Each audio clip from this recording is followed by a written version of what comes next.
যারা বিএনপির পক্ষ থেকে আমাদের আলহামদুলিল্লাহ মানুষ সবার জন্য এখানে করা হবে, এইটা আপনারা পড়বেন। ভাই আমরা বিএনপির পক্ষ থেকে আড়াইছেন না ভাই, একটু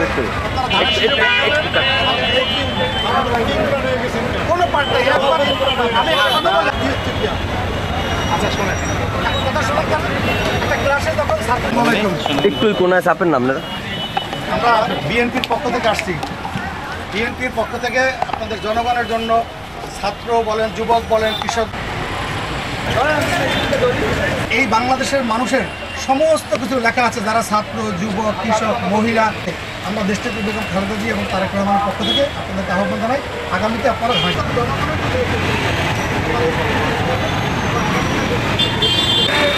একটু পিছনে আনেন। আরে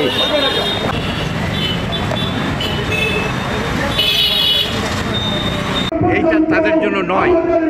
আর 1978 সাল এবং 1994 সালে যে বিষয়টা সিদ্ধান্ত হয়ে গেছে, সেই বিষয়টা নিয়ে এখন তার আন্দোলন করার কোনো দরকার।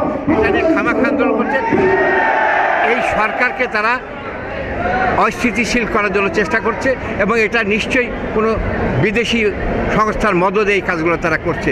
মেবি এটা ভারতের রয়ের হতে পারে, অন্য কোনো দেশের হতে পারে, অন্য কোনো রাজনৈতিক উদ্দেশ্য হতে পারে। এটা আমার মনে হয় এটা অন্যায়চার চালাবে, এটা ঠিক না। আমাদের কর্মসূচি চলমান। বিভাগীয় সম্মেলনের পরে আমরা কেন্দ্রীয়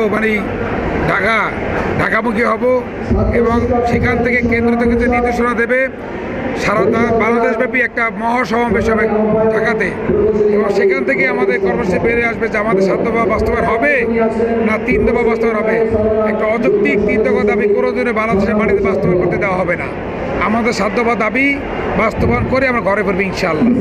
শতকরা 90% বীজ ইঞ্জিনিয়াররা চাচ্ছে, ডিপ্লোমা ইঞ্জিনিয়ারদের দাবিতে একাত্মবোধ জানিয়েছেন, কিন্তু একটি মহল, একটি গোষ্ঠী, ওই যে আওয়ামী লীগের প্রত্যাত্মারা, তারা জাস্ট মুষ্টিমাম পার্সেন্টেজও বলা যায় না, মুষ্টিমাম কয়েকজন, এরা দেশটাকে একটু অস্থিতিশীল করার জন্য তারা এই মাঠে নেমেছে। তাদেরকে প্রতিহত করার জন্য সারা বাংলাদেশের হাজার লক্ষ লক্ষ ডিপ্লোমা ইঞ্জিনিয়ার রাজপথে নেমেছে।